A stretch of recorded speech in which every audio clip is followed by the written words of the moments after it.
It is almost like an addiction. Anything I've ever had, I had to have something. Wheels, stereo. Didn't necessarily have to have custom paint, but I had to have something done to it, everything I've ever owned.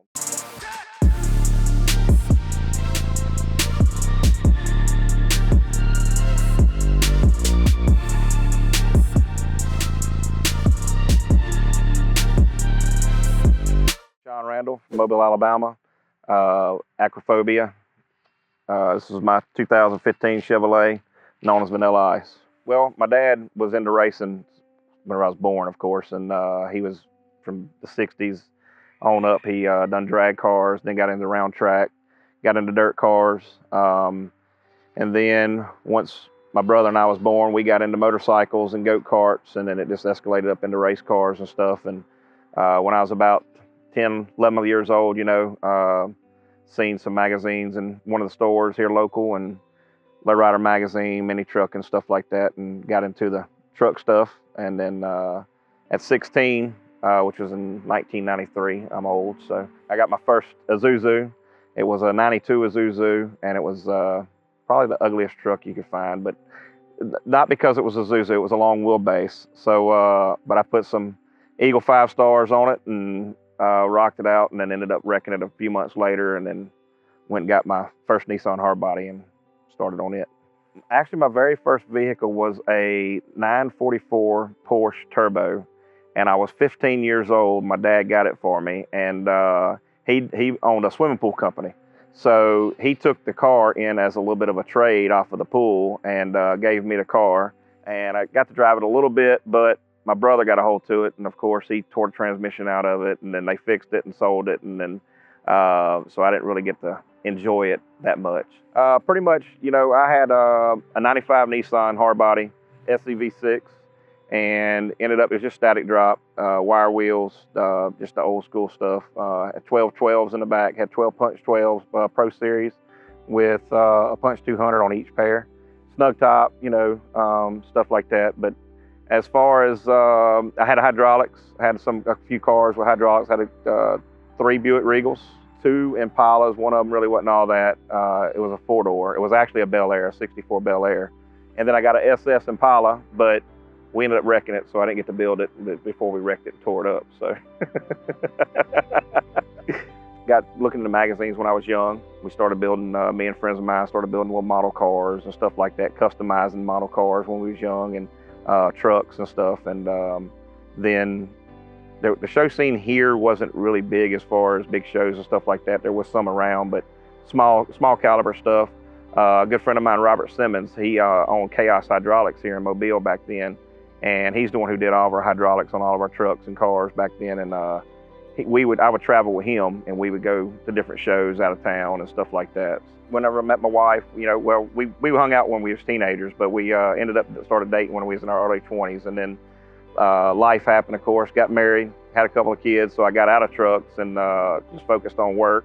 So then I actually went and worked for a couple of NASCAR teams, and was a gas guy for them, and then got back into the trucks around, I guess about 2012, we went back to scraping the coast. And I told her, I said, well, next year I'm gonna have a truck. So I ended up buying a dually. I was big into dualies. I had like 6 dualies that was lowered, and I wanted another dually. So I found a dually, got a Duramax crew cab, lowered it, put it on 24-inch semis, and then of course got tired of that and built this. So instead of doing a dually, I seen another truck being built online. It was a silver Chevrolet 2015, like this one here. And I said, man, I'm gonna do my daily instead of the dually. So I ended up selling the dually and then just dumping all the money into this one here. And I asked around as far as shops, pretty much all your bigger shops. I called and talked to all of them. And I ended up talking with Jake McKitty over at Phat Phabz, and really me and him had the best vibe as far as, communication and everything. And I ended up meeting up with him out at LST, that following year, and got to talking. And we had already had everything in the works as far as bringing a truck, just waiting on him to be able to get a spot ready. So full frame build. It started out, it was going to be a 3/4 frame.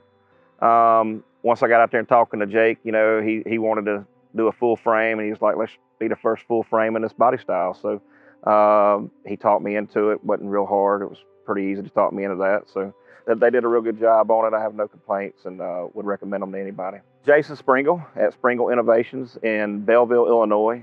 Him and Kyle, they did the graphics. We was getting ready for Sema, and I didn't want to take it out there just plain white. You know, I was really worried about painting graphics on it. Everything I've ever had with graphics, I ended up putting back solid.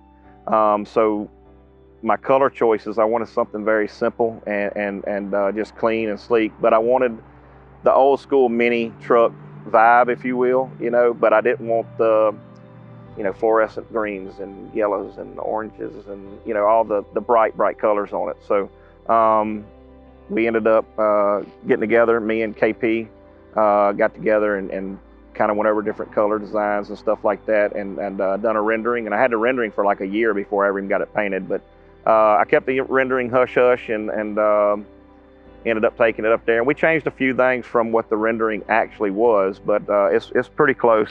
Jason and Kyle, they nailed it. And they only had 28 days that I dropped it off to go to Sema. So he does a lot of stuff for like bikes, Harley Davidsons and stuff. So they was getting ready for Sturgis, and he was on a deadline for all of his Sturgis stuff to get done. So I had to wait on that, and you know, we was on a time frame as far as getting it to Sema, but we made it. No, it's not the daily driver anymore. I got an HD. It was actually my father-in-law's truck, and he had passed away, and I ended up keeping it. And it was, of course, it was a pawpaw gold, and I didn't really like the color, but I kept it and got it painted and put some newer HD wheels on it, and that's my daily driver.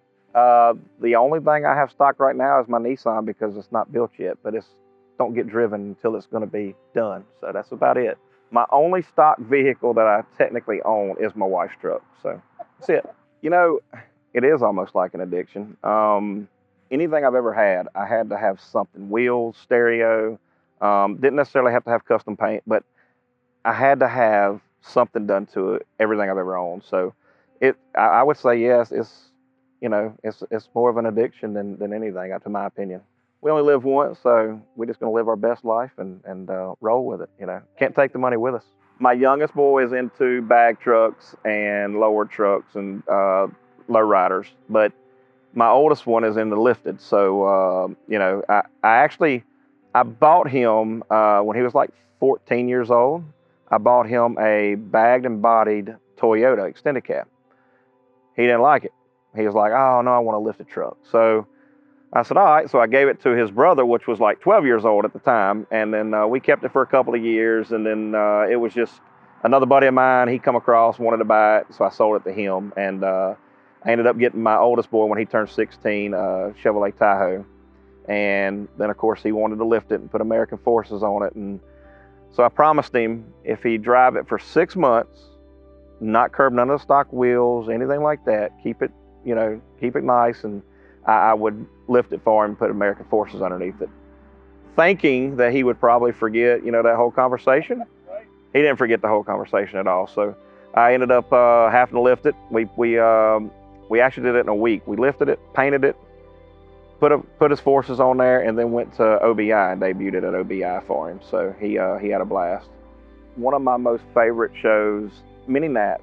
Jason Bell bought it out or took it over or whatever a few years ago, 5-6 years ago, and he's really done a lot with it. And that's been the most fun lately, is going to Mini Nats the past couple of years, and it's got me back into minis. That's why I ended up getting another Nissan, and that show right there is just hands down amazing time, great location. We have a great time there. Back in the 90s, me and Robert Simmons and Bo Days, another buddy of ours, was in the minis. We went to a show in Jackson, Mississippi. So we had a good party there, and then on the way back, we're in Robert's Mazda. Now this is a regular cab Mazda, snug top, 415s with a walk-through, hydraulics. There's 3 of us in there. Of course, I was a lot smaller then. I was only 190 pounds or so. All of us was, but we end up having a flat tire at like 1 o'clock in the morning somewhere in Mississippi, in the middle of the woods. Well, we're sitting there on the side of the road for a little while. This guy comes pulling over there, and he's like, everything okay? We're like, no, we need a tire. You know, anywhere you might have a spare tire or anything like that we could possibly get, anything, you know. He says, yeah, I got something at the house. So me and Robert hop in the truck with this guy, not knowing him, where we're going or nothing. When we get there, he had a tire off of a Toyota with a mud tire, like it was like a mud, you know, 4-wheel drive tire. He's like, will that work? And we're like, sure, we'll try it. So we come back. Of course, it had hydros, so we lifted all the way up, put the tire on there, and we have one mutter around the truck. And he had like some, I want to say it was Pathfinder wheels with some 195 50s or 185 50s on it, and then we had the one Toyota wheel with a mud tire on it. And that we made it home though, so all was good. But that was probably the most memorable weekend / event as far as good times and bad times. If it was different, it would be, I would have a lowrider, like full-blown hydros, but because that's really, I mean, I got them tattooed on me, and I love lowriders. I love the whole culture of lowriding, and, you know, the Gypsy Rose, which is what started it all in the lowrider world, you know. I'm a big fan of it. You know, you got El Rey. I love El Rey. Me and my son went out to California to the Peterson Museum and checked out El Rey last year. So mini trucking is a large part of my life, but then again, you know, I'm into the lowriders and racing. Most importantly, my wife. You know, she's been behind me. We've been married for 17 years, 18 years now, and been together for like 22, 23. You know, my parents, whenever they was alive, they was huge supporters of everything I did, and I got some great friends behind me too. You know, I got a lifetime friend, Ken Bowles. He's in the scene. And we've been friends since '92 or '93, and he's a big supporter, and in return, you know, I support all them, and we all have a good time. A couple years ago, me and Greg Miller, which is a partner of mine in a couple of shows, me and him do 2 shows together, Bayou Showdown in Slidell, Louisiana, and then After Hours here in Mobile. We started going to mini nats, and we got up there and kind of just fell in love with the minis again, you know, and I told him, I said, dude, we ought to get together. Let's buy 2 minis, and let's do like some $10,000 backyard builds, drive them everywhere, just have a good time, you know, because I drive vanilla a lot, but like the 7, 8, 10-hour shows, I'll usually trailer it, and I catch a lot of slack for trailering it, but, you know, I don't want to be sitting on the side of the road with a bent billet and no tires. So we started looking. I had a 95 Nissan in 95 that was black, XEV6, so I tried to find that truck for years. I couldn't find it, so I ended up buying another one, and I'm gonna basically mimic my truck from 95 to what I've got now, and that's what I'm gonna do with the one I've got now, and just make it a driver and have a good time with it, you know. And then Greg got him a Mazda B2600, and our whole little backyard build went south with Greg. I was talking about, you know, let's build them in the backyard, have a good time, just like we did in the 90s. You know, we didn't have a bunch of money in the 90s. We worked in the week and spent it. We lived at home with mom and dad, so we spent every dime we had on the trucks. And I was like, let's kind of get that feel back again, you know. So got our trucks. Miller sent his off to Jeremy Kelly to be built, and now Miller's went from a $10,000 backyard build to going to be a cover truck because of what all he's doing to it, which is cool. I just hope he keeps his promise and we drive these trucks everywhere. So that's my main thing, you know. I like to thank Kyle Dimitroff, Jake McKitty over at Phat Phabz for building an amazing truck for me. Great people. You know, always was great with customer service, and I highly recommend anybody to go see them. I'd also like to thank Jason Sprengel and Kyle Birch at Sprengel Innovative Customs. They did a great job on the paint, and that's a lot of talent that they have over there, and a lot of good work. So I'd highly recommend them as well. Morgan with Viair, really appreciate everything she's ever done. She does a lot of stuff for us for shows and charity stuff, which she helps us out a lot. Bayou Showdown, it's this year.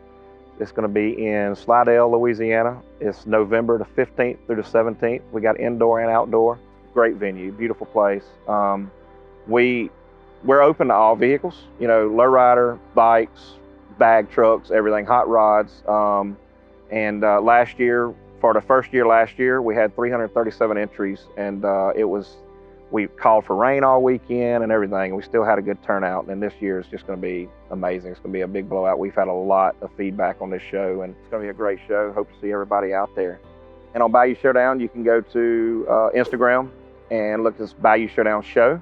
And then on Facebook, it's Bayou Showdown, and it's got a page you can like, and it also has an event page. We also do after hours in Mobile. We just had it a few weeks ago. Had it in a hurricane and had 139 entries in the middle of a hurricane, actually, believe it or not, show up. And but we turned the negative into a positive and had a great turnout. It just really goes to show you how hard, die-hard mini truckers are. If you like this video, subscribe to BuiltToCruise on any of your most social media. You got Instagram, Facebook, YouTube. Check it out. And I would say there's a little thing here or here, like they always do in those videos, but I don't think there is. But if there is, subscribe here, there, wherever this little subscribe button is. Hit that. Check it out. Y'all enjoy it. Thank you. That was great. Yeah, old school. Yeah. Greg Miller, you've got to drive your truck just like I'm going to drive mine everywhere. Mini Nats 2020. We're driving the minis to Mini Nats.